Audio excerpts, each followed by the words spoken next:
put two and two together that, hey, you know, I'm there.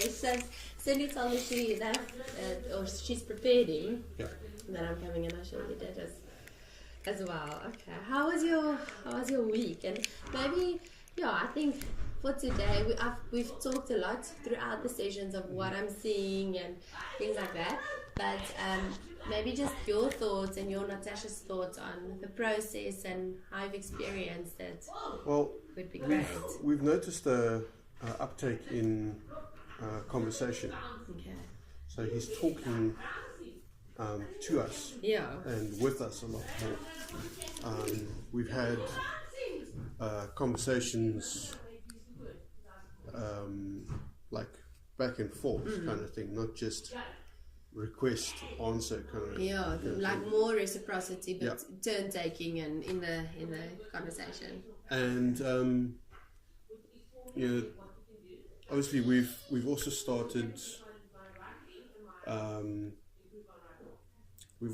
vassal care at the same time as we started the OT. Okay. So obviously there's a little bit of like, is it both? Is it one or is it the other?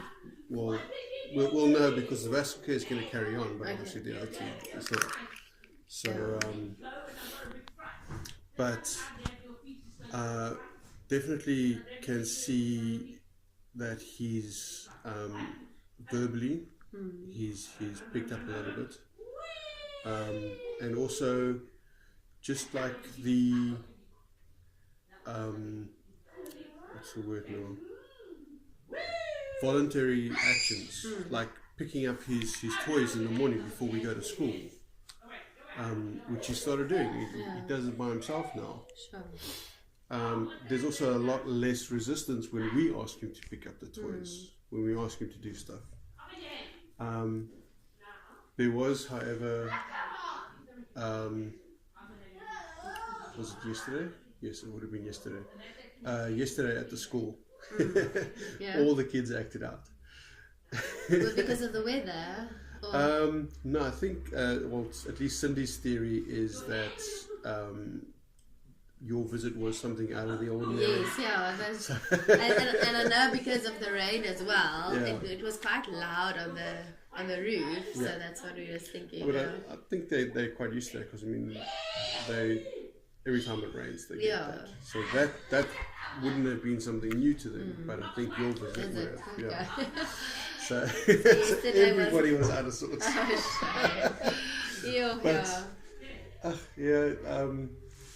Cindy's not worried about it, so I'm not too worried about it. But yeah, definitely, we unfortunately haven't seen much of a change with his eating. It's just, I can't figure that out. It's insane.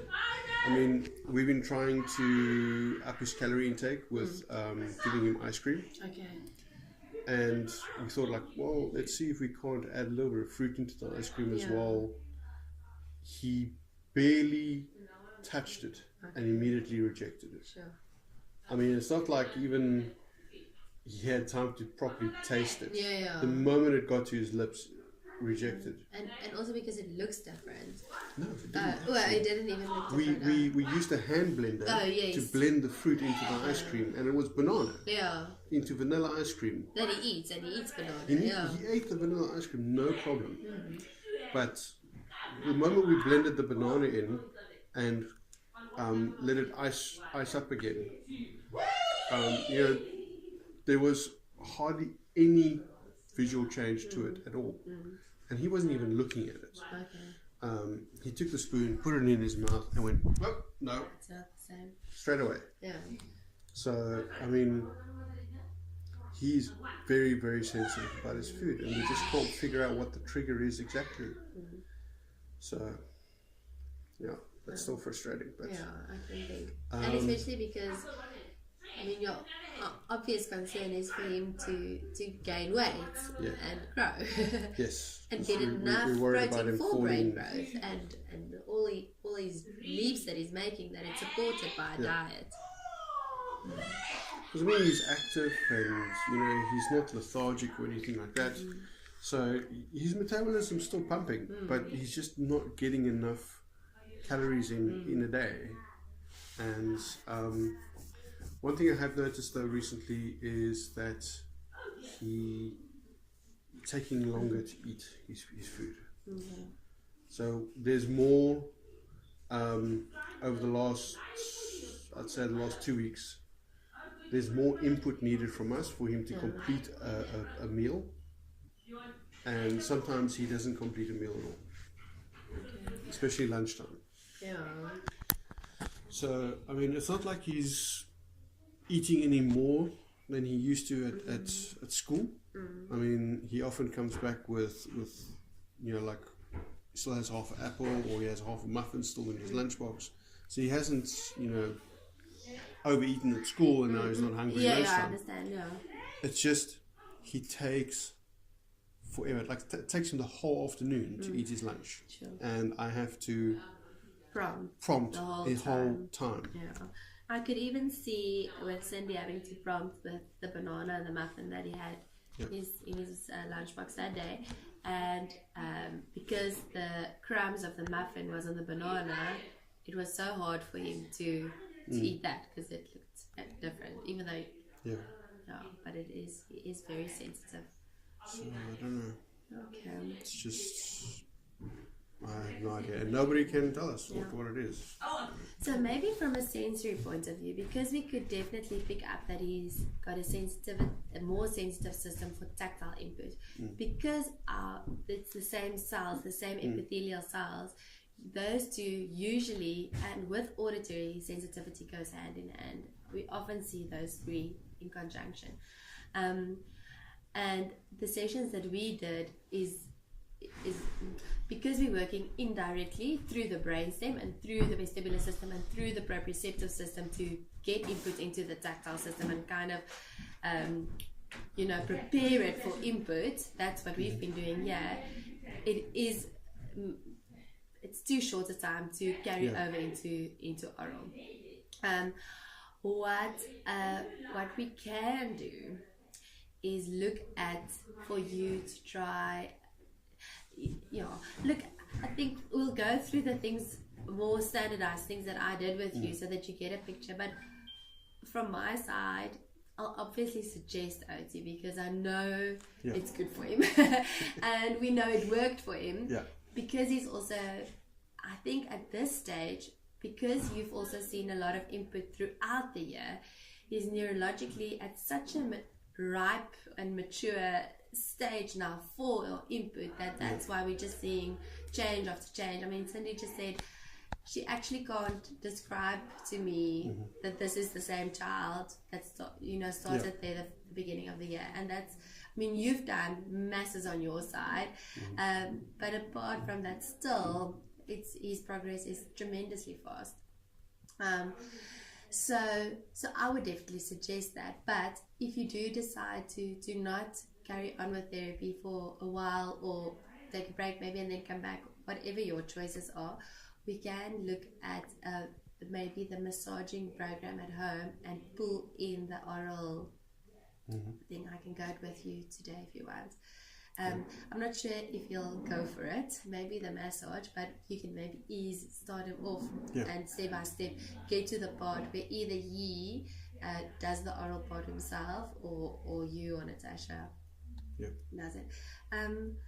So I understood from Natasha also that Cindy Border Horizons is closing. Yeah, they're closing end of the year. The property that they're in is being sold. And she's unsure whether she can find another property in time to continue the school. So her decision was it's best to just close the school for now. She could always restart when she gets herself into a better position. So and having recently been in a similar position, I can tell you, finding a new place in Cape Town is not easy. Yeah, no, I can just think. It's just rentals are ridiculous, the rules are ridiculous, and if you can't afford to buy a place, which we were lucky enough to do, you're stuffed. Yeah. No, we moved down here from Centurion, and the prices in house and rental is massive difference. A lot cheaper to live up country. Yeah, there we could think of buying a house like here. It's not an option for now, but it's very different. It was literally cheaper for us to buy a house than it was to rent. Oh, sure. Okay, nonetheless though, so she suggested EduPlay or Bookemanda. Yeah. Okay. So we've had a look at Bookemanda. We had a look at, I went to have a look at EduPlay. EduPlay looks like it's a lot more structured, and personally, I feel we should go there. We're looking at the costing. The monthly fee is actually quite comparable to what we were paying at Broad Horizons, and the only hiccup for us is that they have like a enrollment fee, which is also the same price as the monthly fee. Oh, sure. So that's like double. Oh. Yeah, that's a bit tough, yeah. I think currently it is $3,450. Okay. So that would pretty much be about 7,000 rand. Yeah. Oh, sure. In 1 month. Yeah. So we're going to see if we can pay it off. If we can make some kind of arrangement, maybe 6 months or something like that. I just don't have like an extra 3,400 rand lying around. Yeah. Because I also asked Robin, our therapist that does the hippotherapy as well. She has worked a lot with the Bookemanda kiddies as well. And Lisa's quite familiar with EduPlay again, the other OT. So I also just asked a little bit, and they don't know Alex, but Lisa, that's the one that brought him the Play-Doh last week. So she got a quick sneak at him. But yeah, I think we all agreed that Bookemanda is not the place for Alex. Yeah, apparently Bookemanda is a lot more like what Cindy's got going at the moment. Yeah. And I mean, even Cindy's saying that she was already suggesting halfway through the year that we should look at going to a more structured. There is one other school that Robin told me about. It's Clever Kids. I don't know if you came up heard of them. Clever Kids Learning Hub. It's here in Durbanville. Yeah. I haven't done a school visit there, but I've been on their website. It's also they do follow a mainstream kind of curriculum. Yeah. So maybe not now, but maybe later on it might be an option for you when he's maybe at such a point where EduPlay is also not giving him enough. So I just thought of mentioning that to you. It's because it's 1 to 10, one teacher to 10, and I don't think that's going to work at this point. Maybe EduPlay is 1 to 8, and they have a facilitator in every class. Plus, they're working on going up to grade 5, something like that. So I mean, there's a lot of scope for him there. Exactly, yeah. So whereas there isn't that kind of thing for Bookemanda. And I mean, considering that it'd be pretty much the same price, I think we'll get more value out of EduPlay. So we're waiting for, I can never remember the place's name. It's also here in Durbanville. Something on I. We're waiting for them. We're trying to get hold of them, but they got no contact number or address on their website. So, you send a mail through the website and you wait for a response, which is tedious, frustrating. So, hopefully not all their communications are that bad. Yeah. But they've apparently got quite a nice place, and it's very open. They've got some animals and stuff like that there as well, which is really nice. But I'm horrible. I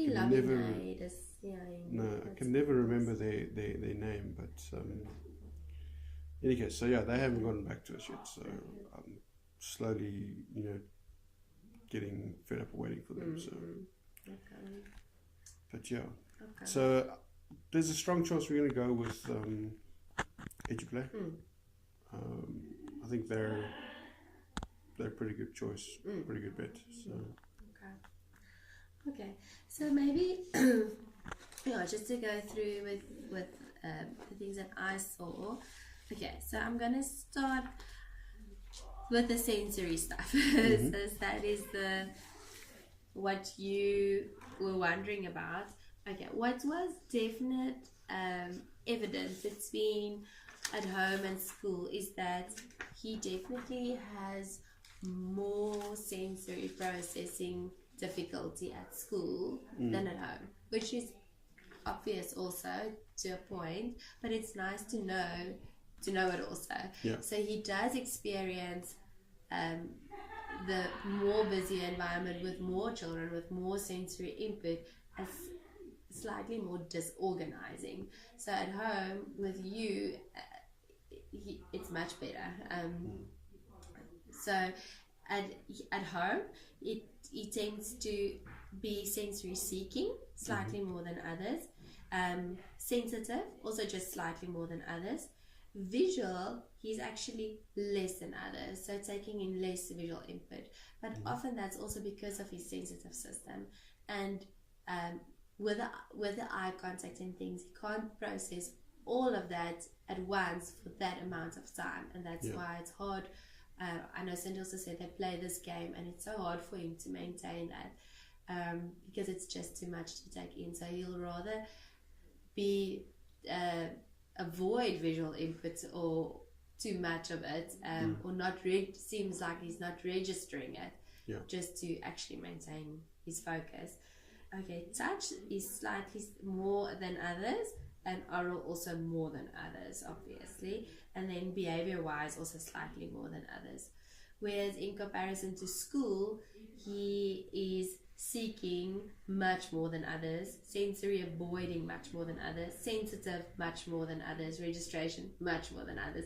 So at home only 2 categories got picked up in just the slightly more than others range, and at school all 4 of the quadrants of this what he could be in the sensory systems got picked up. So a bit of everything, and especially at school it's also just his visual system that's not much more. The auditory, the touch, movement and behavioral is all much more than others. So that was nice for me just to correlate with one another. And then the other one that Cindy completed for me was the sensory processing measure. So usually that helps us with picking up motor planning difficulties. I didn't experience Alex at all as a boy with motor planning difficulty. Usually with motor planning, it's when our proprioceptive system, so the feedback from the muscles in the joints, and the tactile system has to combine poor discrimination. Whereas he has got good discrimination in his proprioceptive sense. His modulation of tactile input is hard, so he can't modulate this is gooey or slimy and be okay with that, or dry or soft or rough. And even as Cindy told me at school, if he's got like a rash, he would rub it against a coarse carpet like this. So again, that modulation of what I need and what I can cope with, that's hard for him. But on an executive functioning level, that's where he battles, and that's why planning. So this would be like a green area, this would be like a yellow area, and this would be a red area. So here also touch, it was funny that it only came out as yellow. I would have expected it a bit higher, but I think also she told me it's so much better than the beginning of the year that he's made much progress in that. What he does struggle with still quite a bit is the body and the balance. And from my sessions, hi, dis nie nou nee. Ja. Nee, glad nie worry nie.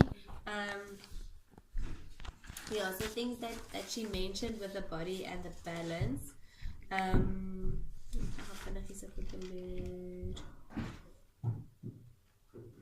Yeah, is of course, I don't even know why I'm looking. Is because of his posture, and that melting into the floor, if I can say that. And that's our biggest link to our vestibular system, because it's linked directly to our brainstem and cerebellum. That's the one that gives us our anti-gravity. So even I went at the time when they did their more structured tabletop work, because I thought that's something I didn't see as much. But that's not our aim. But you do want him to have slightly better posture, so his engagement and breathing and conversation and awareness of the world is better. And I could see it when they did their games on the floor, their puzzles and the things. He does it beautifully, but after a few minutes, the floor is his best friend, and then that's kind of where he stays. But amazingly, when Cindy started working with him one-on-one, he knew to give himself vestibular input. So he changed the game where he matched the side words of the numbers into a rolling game. So his body was so actually tired of working against gravity the whole time, he started rolling to get the card and come back. So one would think, oh, it's shorter, but actually he's giving himself that vestibular input. And I thought that was so amazing. And it's something to just be aware of, so that you can give it to him throughout the day. So he's a little guy that needs stop, go jump on the trampoline, let's roll, let's make roly-polies, let's go swing, let's do jumping jacks to activate that vestibular system and the muscle tone to help him to work against gravity. And especially if we do think about the writing and the coordination, we'll need that stability in the shoulders and the hip girdle muscles and the core to support it. That's okay. So that's why those two are as high as it is. The hearing, there's some sensitivity towards the hearing, and you also mentioned in all your forms how he shuts you out, and she said, like, for example, he'll still sometimes cover his ears for a bit until he habituates. But that's exactly what happens when we are sensory sensitive. So your threshold is much lower, and the habituation kind of never happens. So every time you hear it, it's a fright or a flight response. But because of the autism as well, his processing speed, it takes much longer. And that we could see so beautifully in our sessions, how we start off with something, move, okay, go back. So in all of that time, he was still working out what just happened, or what can I do, or how did it feel, and then he could go back. So that's also just important to know and be aware and allow time for that processing to take place. And then the visual, that other assessment that I did, the visual motor one, I was so happy that I could do it. And I think Alex is just a boy that keeps surprising everybody. So I love him to bits. And if it was any different, I would too. But I was really surprised with him, and even at school, and just how he handles so the social part as well. We'll get to that just now, because I mean that's a big thing. In terms of the visual motor integration, so those how it works is the blue part is just visual. So it looks, if we looked on a sensory level now, how do I take in information? How do I perceive it? This is on the 2D level. So how does he perceive images? So I think we know already that with his being able to recognize side words and match numbers, that there's not a big perceptual component. He's able to identify same and different. His score for just the visual match was the highest of the three. So his score was an 89. Between 100 is average for his age, I mean, and this is a general test. It doesn't take diverse populations into account at all. So that's awesome that it still fell within the typical range. So 85 till 115 is still within limits. Then the motor coordination, those fine motor parts, that is obviously very tricky for him. And with having a grip that's not optimal yet, and that tool use in essence is still quite hard for him. We've tried to get him interested in like colouring and that kind of really? thing. He's not interested in it at all. I thought you said that last week. Yeah. He doesn't. I mean, we gave him different mediums like crayons, pencils, Kokies, and he'll play with it a little bit, but then he's like, no, this is not interesting to him. And I think, like Brian says, why must you colour in everything the whole time? And I think that's kind of it. So obviously, he's also a boy that has interest. And then on top of that, it takes forever. And on top of that, he doesn't have the posture to support. So it's effort. It's hard work to hold this tiny thing and make something look pretty. And on the level of a product, if we look at his play development, usually with play development, with your friends, you get your like not engaging at all, and then where he's at is his parallel play. So he's between parallel play, sitting with the rest and interacting and starting to share now.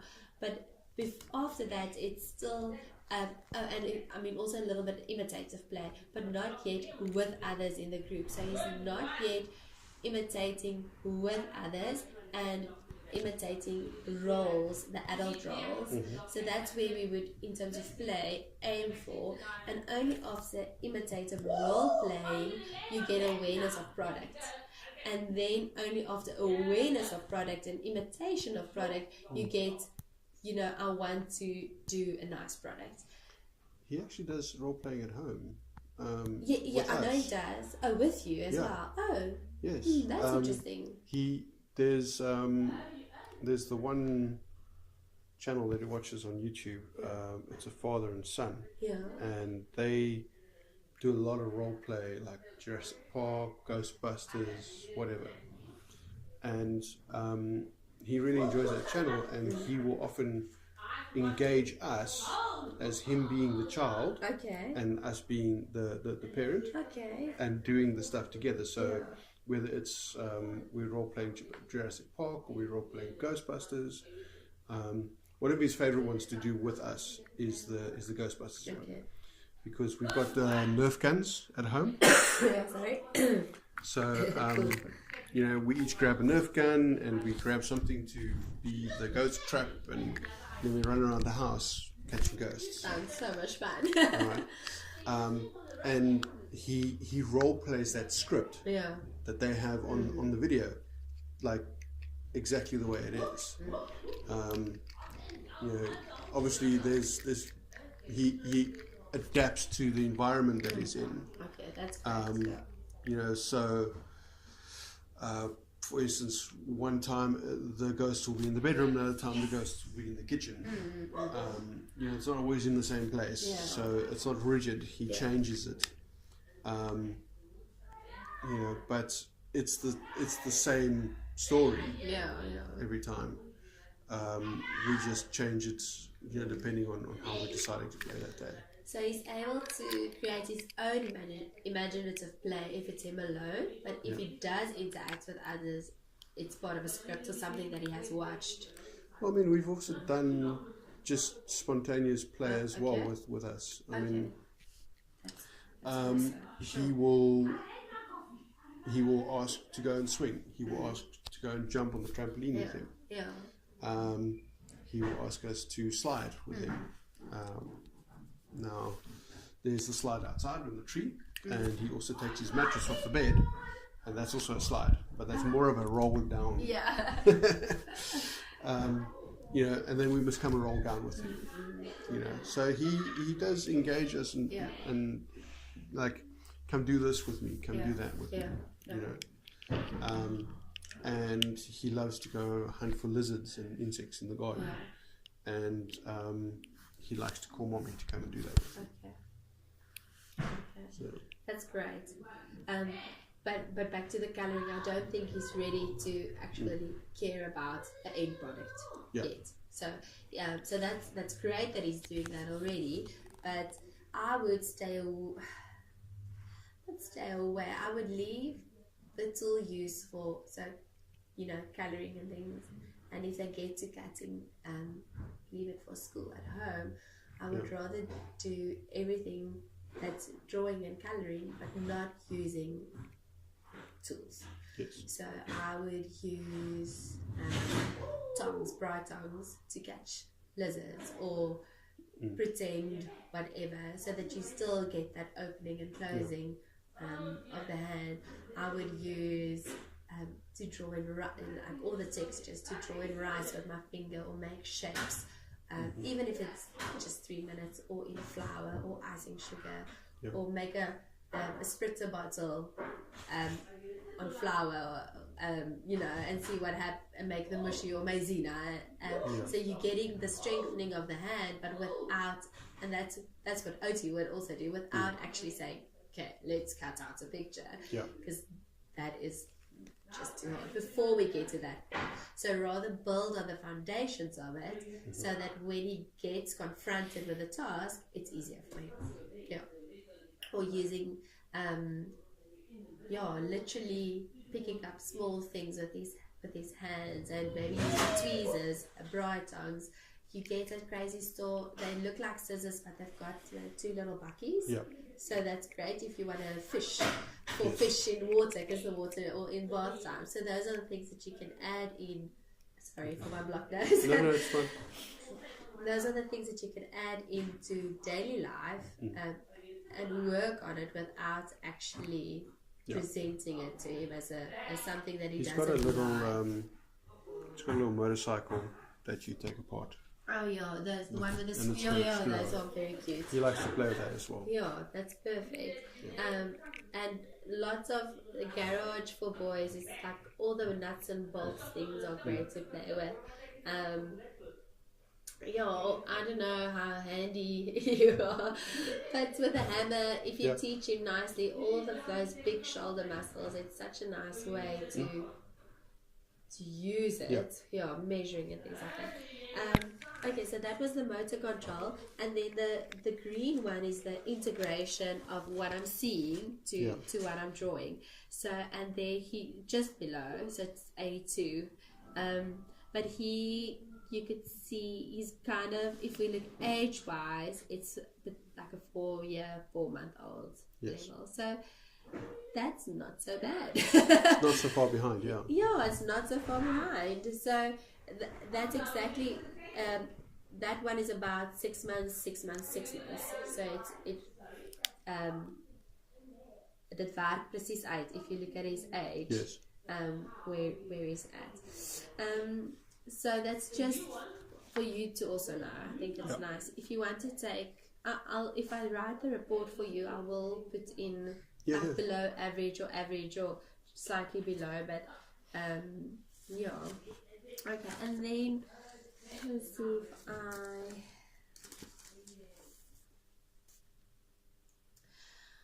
if so I wrote here some of my notes from our sessions, that he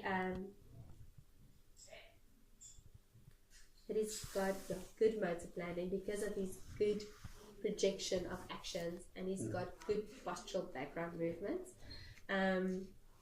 His basic concepts are there.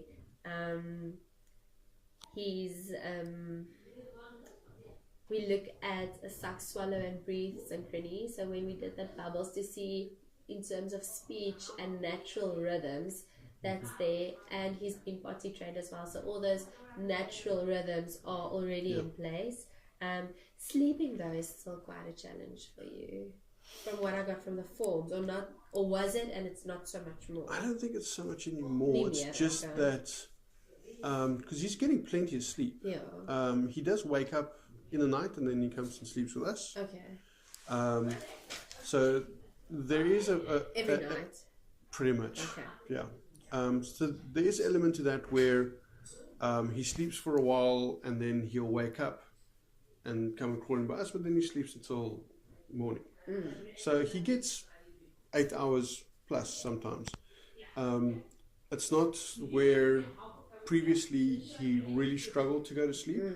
So he was up until quite late, and then he would be up very early again the next morning. He's waking up at a regular time on his own. Okay. And he doesn't struggle to go to sleep. But then again, we do use the melatonin to help with that. Yeah. But I mean, even when we don't give him the melatonin, he still goes to sleep very easily. There's very little pushback. Okay. It's just that he wakes up during the nights, and then he wants some comfort, and so he comes and sleeps by us. Have you tried a weighted blanket? Yeah. With him, didn't work. Have you tried spandex? No. So what you also can do is it's a gentle deep pressure. Yeah. So a sleeping bag. Have you tried that? Yes, we did. No, in his bag before. He wakes up, so he gets out. You know. So the spandex, you know that the spandex you went in. So if you go to whatever fabric shops are here, I don't know. I could say go to Metro in Centurion, but that's not going to work. But we can ask for Anna. But you take like the length of the bed from where he's at, and you put it around the bed under, so he'll still get in under his normal things, but that one is like a cocoon around. So it's a gentle resistance when he's turning around, and a gentle deep pressure as opposed to and it's not restrictive, but it's just giving that resistance when he's trying. So that might work too, because that sleep is obviously when he's finished a cycle because of the cycles, and then he can't get back in. So if that's there to help him, well, I mean, he falls asleep straight away again. Yeah. You know. And if it's not an issue for you, it's not too much of a problem for us. You know, at some point he's going to need to. But you'll want your bed. Go back to your bed. Yeah, exactly. But I mean, we are sort of prompting that slowly. Okay. You know, trying to encourage going back to his bed. Yeah. Sometimes it works. Yeah. Like once in a blue moon, we'll get him to go back to his bed. Yeah. But I mean, for now, we don't mind it so much. He doesn't take up a lot of space. And he doesn't have an attachment, like it's something to transition with. They don't usually attach. That's the thing. He has his blankie. Yes. He's calls it Cat. Okay. That has personality. That's so cool. I didn't know that. So Cat goes to bed with him, sleeps with him, and when he gets up, Cat comes with. Yeah. So, so he'll come and crawl into the bed with us, and we'll go back to sleep with Cat. So he won't then, because I thought if he has that, sometimes that's easier than to go back with Cat into your bed. Yeah, no, it's just, he wants to sleep with us. Yeah. Because he's very attached to us, especially his mom. Yeah.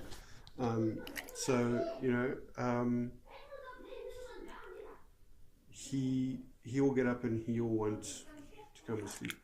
I think basically he wants to come and sleep with me.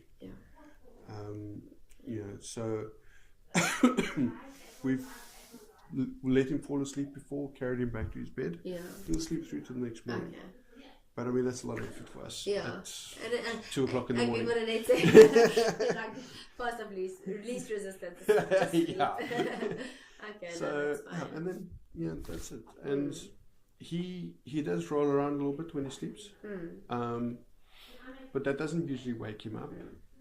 In that sense, it's more or less the same time of night. So it's in his sleep rhythm that he just hasn't gotten past that little rise at that time of the night yet. Exactly. And he wakes up. Yeah. And when he wakes up, he wants... there's actually been a few times when he's woken up and he's misjudged what the time is, especially in winter. Yeah. He's misjudged the time and thought that he slept the whole night. So now he gets up and he wants to watch movies, because that's the thing he does first thing in the morning. he wants to watch YouTube. Yeah. So we're like, no, it's sleep time. Yeah. You can't watch movies now. You're going to keep us awake. So, we coax him back to bed.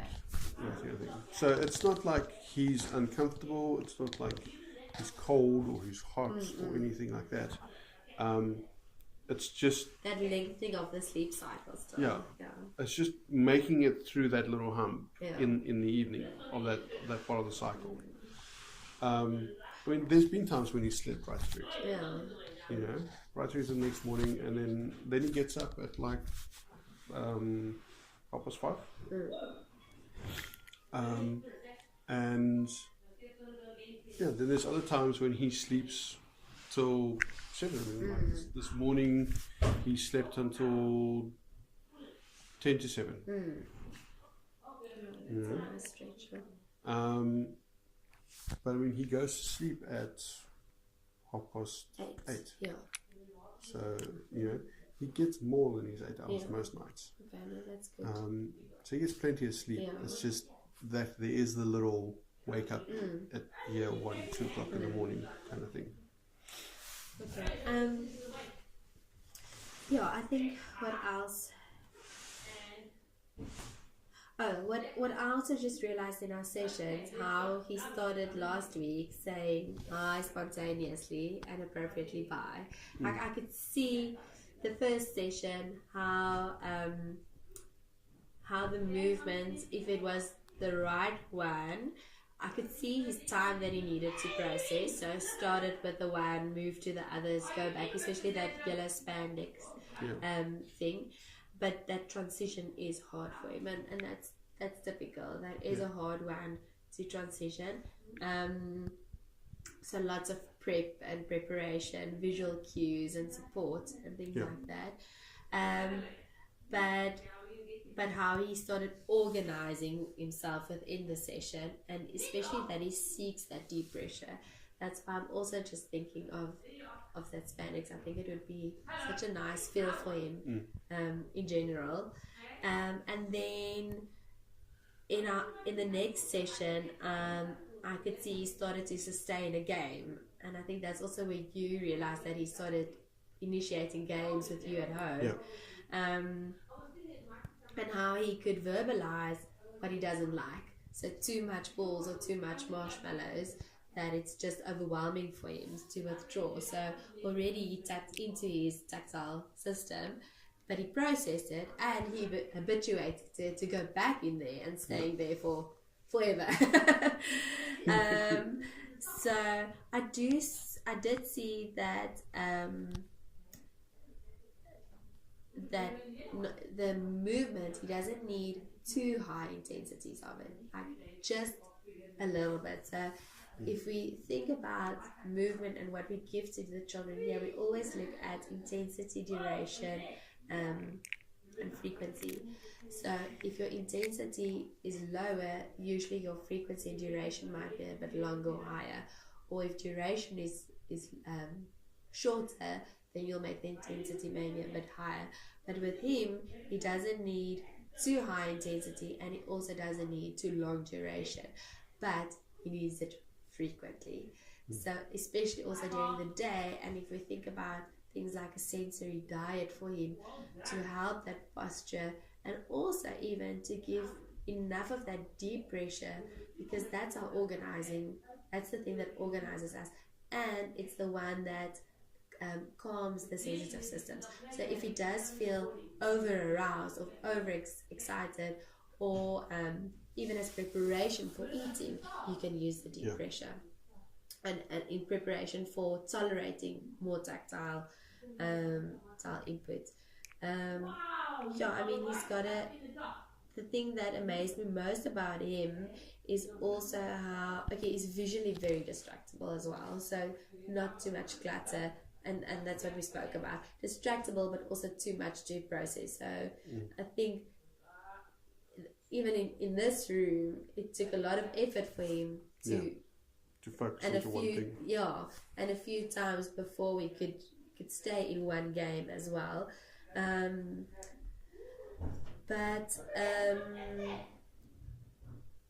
I don't know. I said, oh, so yeah, I think the fact that is also, if we look at the core things of the autism and the spectrum, you usually see that abstract thoughts and abstract reasoning isn't there, problem solving, that social turn taking, and also I'm sure in your research you've also come across theory of mind, and having that. So what Cindy said, he's starting to recognize emotions. He doesn't know how to respond to them as yet, but maybe at home he does.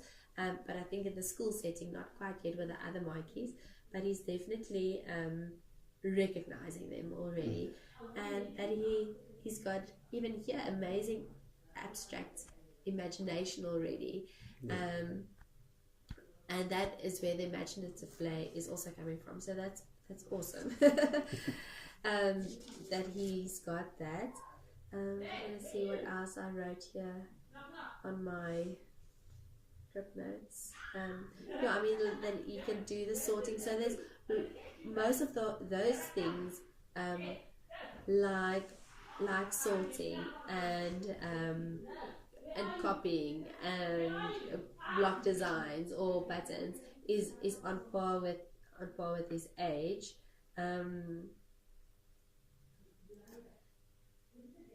And a lot of the, like, the genuine tics from autism he doesn't have. So no, it was just interesting for me. Cindy said she didn't really see him stimming, but in your form she did mention that sometimes he prefers looking and stimming at home.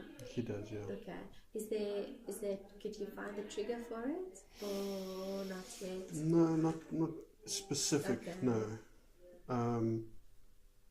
I mean, sometimes he will just start shaking his head backwards and forwards like that, or he will start going like this with his hands, or whatever, just sort of quite randomly. Yeah. Okay. It's not at a time of the day where his arousal can take a dip, maybe. No, there's no specific time that it happens. Okay. I mean, he'll go run outside and he'll go run in circles. To give himself that input and visual. That's also because we've got the vestibular ocular pathway. You just think about driving. If you see the car driving next to you, it feels like you're moving. So giving that gives us the feeling that we are spinning as well. So he gives himself vestibular input. And I think also if he does that, and you'll suggest to him to give him like more intense movement, like trampoline jumping or swinging, it will probably turn less. Yeah. If you have, we've got a trampoline at home. He goes and jumps on it often. I read that you said that. And rolling or swinging, and just remember to activate the system, you have to have the head at an angle. Otherwise, you're just doing the same ones over and over. So I often suggest, like, if you do swing, you can have a visual target to look at to change the head position, or hold the bead bag, or even add in different visual cues or targets so that his head is either going side to side or forwards or back, or okay. All right. Okay, so that's my story. It's been such a pleasure to work with him. I've really enjoyed him a lot. Have I answered your questions in terms of what you needed to find out, whether there's sensory processing or not? And do you understand how it influences his oral sensitivity as well? Yes, I believe we do. A little bit, okay. And how it can help. Okay. Or how you can use it. It's going to be a long process. I know that's your biggest concern. We'll need to figure out how to integrate that into what we do at home. So that's up to us now. I think if it's feasible, we would love to give him some more OT. But obviously, weekdays is difficult for us. Because I mean, I can't like regularly take half days.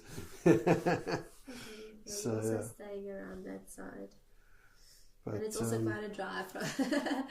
The drive isn't so much of an issue as much as the time. Yeah. So unfortunately, we both work. It's not like one of us has free time every day. But what we can do is let me show you the brushing, the massage, and the oral swipe technique now. Okay. And that's something that you can start off already at home, because it's just and then I'll write up the assessment report for you, and then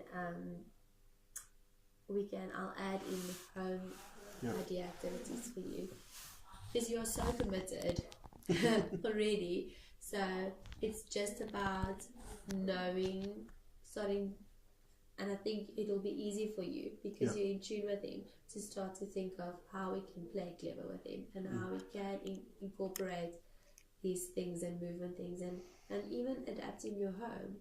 So if it means that you say, Woody, come and see what we can do at our house, or send me pictures, we want to put up a swing, or see how we can put up a spandex for him, or a froggy swing, or whatever, for him to get it on a regular basis. And on Pinterest there's lots of cool ideas. So even if you do get a piece of spandex, tie it around your table, if it's a square table at the top, and he's got a nice stretchy little space at home. We've got a nice tree in the yard, so and now that it's summer, you can also use it. Next door is jumping castle people, and they actually made like our foam covers. So Lisa, the other idea for her little boys at home, she got foam somewhere, and they made a cover for her, and they've got it outside under the swing, so it's already that extra proprioceptive jumping, or so it's really, so we can look at that.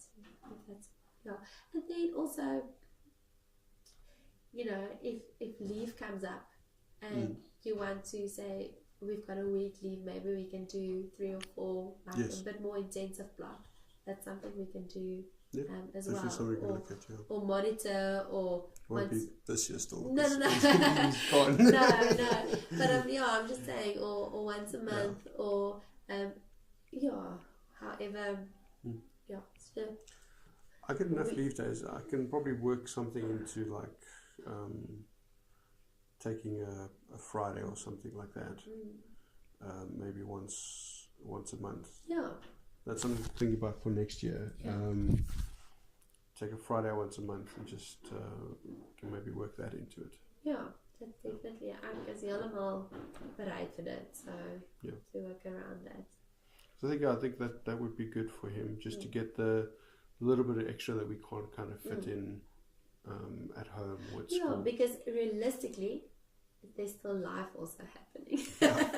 And working at school, getting home, there's only those 2 hours, that supper, bath, and all of those, and quality time. So you also don't want to think, okay, now you just also want to play. You don't have to think. Okay, the other thing is, like, I mean, you can do it on the weekends. We've kept our schedule at home a lot more relaxed than school. There is still supper time, bath time, lunch time, bedtime. But we try not to, like, pre-book all his time when he's at home, and on the weekends as well. During the afternoon I'm still working, so I can't spend that much time with him. So he will play by himself. He's I just monitor him most of the time there. I'll do some interacting with him when I'm on a break, but I'll also have to spend the rest of the afternoon working until and I work until 6. So Mom gets home at something past 5, and then she plays with him, and they have supper and that kind of stuff. But mostly at home, he's got more of a free reign, and he's got the swing, he's got the tree, he's got the trampoline. What swing is it? It's just a wooden plank that I have. Oh, sorry. And some ski rope. You would think. That's fine. I'm sorry. When I asked it, I'm like, Gara, you was hulle mens. I was thinking, I've really got poor memory. The tree, and the trampoline. Okay. Yeah. So, and he's got a wooden slide out of the tree as well. Okay. Almost like the ramp, yeah. Or is it more like a bucket slide? No, it's flat. Flat wood. Yeah. It's a bit more of an angle. Yeah.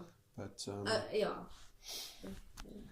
When the tree's grown a little bit more, because it's already forming a natural opening in the middle. Okay. So when the tree's grown a little bit more, because I just want some of the branches to be a little bit stronger, I'll build him a platform and a little tree house inside there. Okay. It's a little bit weak at the moment. Yeah.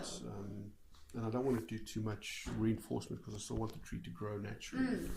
So maybe another year and a half, and I'll be able to build him a nice platform there. And as the tree grows, I'll be able to close it up a little bit more. Like I said, I don't want to put too much weight or restriction on how the tree grows, because the tree's growing nicely over the whole of the front yard. Okay. So it's gonna it's growing out like that. Yeah. So it's covering already about 60% of the front yard in shade. Sure. So that's very nice, especially in summer. Yeah. So don't want to mess that up. And then there'll be a ladder for him to climb up to there, and he'll be able to sit up top there, because from there he can see what's going on in the street, and he enjoys looking through the fence, that kind of thing, and see what's going on outside. Yeah. So, and he can play and carry on inside there.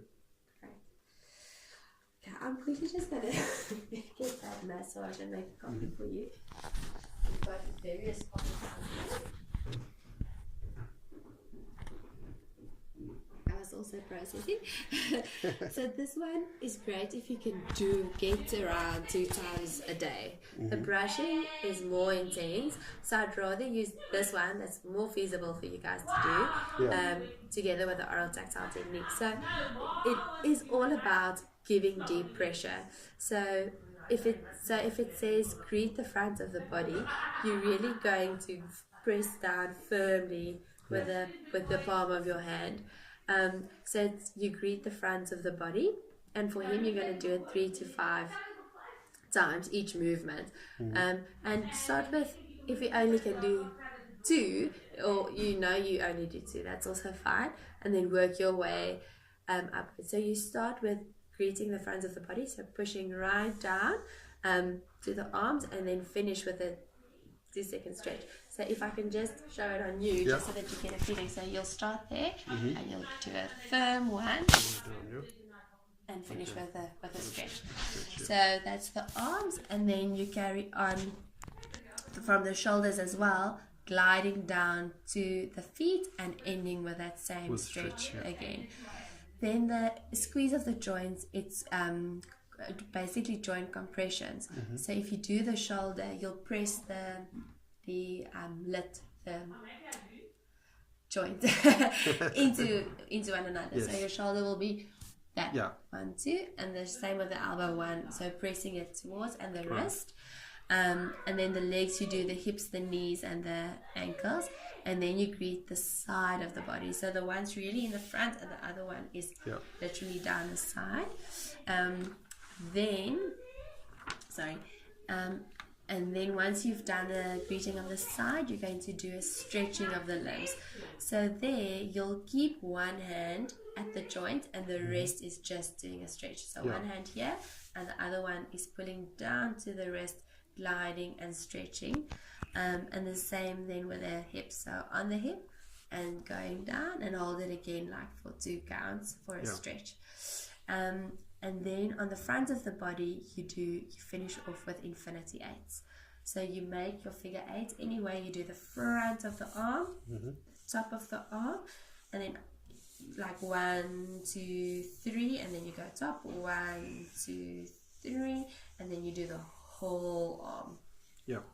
And wherever you can use both hands and both sides at the same time, that's great, because then you get to activate both sides of the brain simultaneously. And then the same with the legs, so the forelegs, the upper, the thighs, and then the entire leg. Then if you go to the back, you just greet the back of the body just like the front, and you're going to start the back and then the back of the legs, and then you've done the stretching of the limbs already. So then you just do the infinity eights on the back. So you do lower back first, upper back, and then the big one you'll obviously do the other way around. And then you do a homolateral finish and a contralateral finish, and then the whole body eight. So homolateral finish is same side, so you're going to start with one hand on the shoulder, glide same side down to the ankle, 3 to 5 times on both sides. And then the cross lateral is start on the shoulder, cross over the waist and the back to the other leg, other ankle. Deep pressure, a little bit of a stretch, and then the whole body infinity eight is literally on the back, starting at the shoulders, crossing at the waist, down the ankles, back up, 3 to 5 times. Right. So that's the one. If also maybe start also in the evenings just before bed, you can do that, and it also might help with this. And not that getting to sleep, but sleeping through. But it's fine also if it doesn't. And then what you would obviously, our aim here is to give proprioception for more regulation, more body scheme, so even some more orals. That's our real aim here. More food tolerances, because it's throughout the body, and more exploration with other textures. It's not going to, the movement is the one that verbalizes and vocalizes. This one is more for the modulation, attention, tactile and oral. And then the oral tactile technique, it's part of a different program. So there you wanted, actually the brushing program is every 2 to 3 waking hours a day, so it's extremely intense for about I think they say for about 2 months, if I'm not mistaken. Just go check that again. So it's either starting off 2 weeks and then you can taper it down, or it's 2 months. But the oral tactile technique is basically a firm pressure on the gums on the top, front, back, bottom, front, back. So you'll sweep and you'll press down quite firmly. So there, to the left and to the right. So it's basically deep pressure directly to where at the inside of the cheeks as well. So if you can get him to tolerate that 10 times top, front, bottom, deep pressure swiping, then we can start looking at something like the Z vibers. It's a little tool that vibrates, and you get different points that you put on its different textures to help desensitize the mouth. But I think the deep pressure one's a nice one to start with. Firstly, he's got a we've got electric toothbrush for him. Vibrating toothbrush, and he's okay with that. Yeah. Okay, so that's awesome. That's a good start. And then after he's finished brushing, I would get him to just say and then I'll go over the whole teeth again. Just make sure that I get everything in his mouth. Yeah. So that's also a place then where we can start introducing new textures, because he's already available for you to do something else in his mouth. Because you get like little sponge thingies, and I'm thinking also the baby toothbrushes that's got soft little bristles. It's a rubber one. Yes. And you know that other first one? He's had those, So, but even to again swipe on the cheek and those, just to help. But so let's start with that one, and then the oral. Let me know how it goes. And then we'll build on that with some other home exercises. And then maybe next year we'll look into just following up every so often. Yeah, I think that's a good idea. Awesome, Andre. Right. Cool. Thank you so much. Did you recall? I never asked.